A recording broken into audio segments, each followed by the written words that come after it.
विकास की ओर अग्रसर करने वाला बजट है। ये बजट गरीबों के लिए, किसानों के लिए, महिलाओं के लिए और हर वर्ग के लिए बहुत ही कल्याणकारी अच्छा बजट है। इसमें अभी ये चर्चा हो रही है कि ये बिहार के लिए ही बजट बना है, क्या कहेंगे इसके बाद? अगर ऐसी चर्चा है देश में तो ये सुनकर मुझे खुशी हो रही है, एक बिहारी होने के नाते, कि ये बजट बिहार के लिए ही है। अगर ऐसी चर्चा है तो अच्छी चर्चा है, सकारात्मक चर्चा है, और एक बिहारी होने के नाते मुझे खुशी हो रही है। औरंगाबाद ज़िले को दो बड़ी चीज़ें मिली हैं।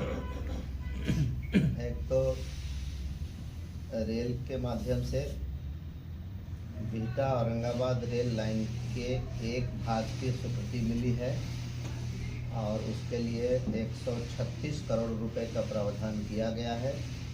इसके प्रथम चरण में एन रोड स्टेशन से औरंगाबाद शहर तक, जहां तक रेलवे लाइन आना है, खींचना है, 14 किलोमीटर की लंबाई में काम के लिए 136 करोड़ रुपए आवंटित हुए हैं, इसकी स्वीकृति हुई है।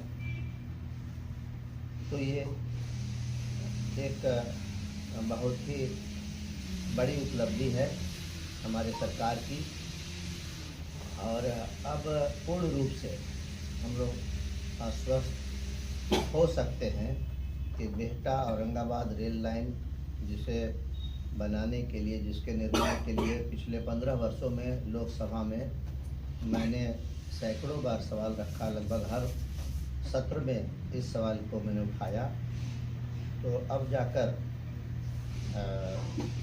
इसकी प्रगति सामने आ रही है और मुझे आप लोगों को बताते हुए खुशी हो रही है कि 14 किलोमीटर की लंबाई में एन रोड स्टेशन से औरंगाबाद शहर तक रेल लाइन बिछाई जाएगी, जिसका अनुमानित लागत 136 करोड़ रुपया है। पटना औरंगाबाद 4 लेन के लिए भी कुछ विनोद जी आ गया। ये पटना औरंगाबाद NH 139 के 4 लेनिंग की घोषणा हमारे आदरणीय मंत्री श्री नितिन गडकरी जी ने गया की सभा में की थी। उसकी प्रगति के संबंध में मैं अभी आप लोगों के सामने अपनी बात रखूंगा, लेकिन उसे बताने से पहले ये कहना चाहूँगा कि कुछ उसमें तकनीकी अड़चन आए थे, क्योंकि किसी भी बड़ी परियोजना का पहले व्यवहार्यता आकलन किया जाता है, यानी फिजिबिलिटी सर्वे होता है, और उसके आधार पर उस परियोजना के निर्माण का काम आगे बढ़ता है। सर्वे के बाद डीपीआर के बाद टेंडर के बाद काम। तो कुछ तकनीकी अड़चन आए जिसमें ऐसा लगा कि इस काम के होने में कहीं कोई प्रश्न चिन्ह खड़ा हो गया। जब ऐसा हमारे विरोधियों को और विपक्ष के लोगों को पता चला, तो ये लोग दुखी होने के बजाय बहुत खुश हो गए। खुश इसलिए हुए कि ये घोषणा आदरणीय गडकरी जी के द्वारा की गई, और यदि नहीं होता है तो ये लोग इसकी आलोचना करेंगे, इसका मजाक उड़ाएंगे और सरकार को बदनाम करने का कोई भी मौका नहीं छोड़ेंगे।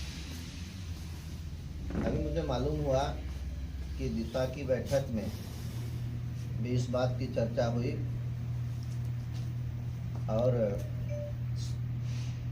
प्रत्यक्ष या सांकेतिक रूप में मेरा मजाक उड़ाते हुए ये कहा गया कि बहुत बाह पुजवा रहे थे, लेकिन पटना औरंगाबाद 4 लेनिंग का मामला अटक गया।